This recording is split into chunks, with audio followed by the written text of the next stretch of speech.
The only one that really stands out was a man the name of Gelkoff. He lived, a peculiar person, he lived in Salvation Army home. He very quietly spoken, very clean, and he said he worked in the stockbroker's office in the city. What he did, I've got no idea, but I couldn't see it doing anything special. But he said he had a very rich brother. Well, he probably did, because he possessed a Petit Philippe watch, which wasn't bad.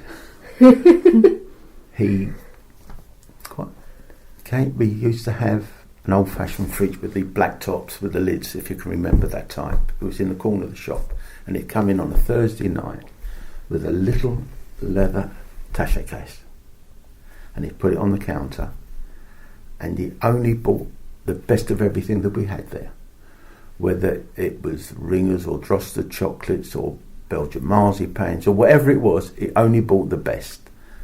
He spoke very quietly and very slowly, just like this, and it was great.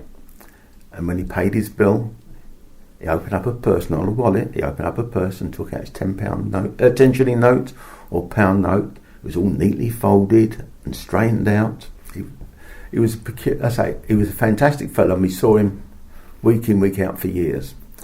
Then it was normally a Thursday night. Then one Thursday night he came in, must have been when was the 3-day week, 83 or 87? I can't remember. It was during the 3-day week, and came in and said, "There's a fire across the road." No panic, just there's a fire across the road. So I went out to see what it was, and it was gardeners. You could see it was burning. Phoned the fire brigade, and while I'm talking to them, I can hear the fire engines coming out, because the fire station was just in commercial road.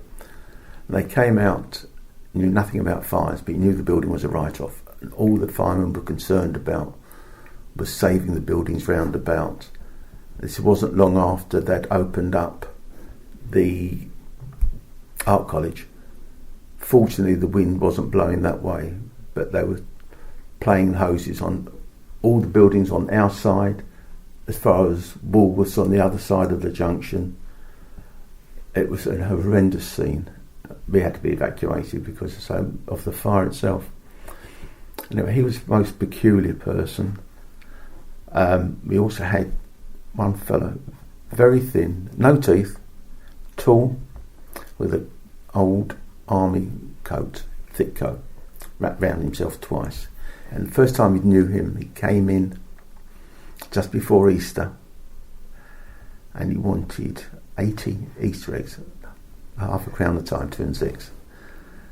He was going to come in on the Easter Saturday, and cut a long story short, he hadn't turned up he wanted it by the Saturday, didn't come in on the Friday, didn't come in on the Saturday, and we didn't know what to do. We'd taken a small deposit.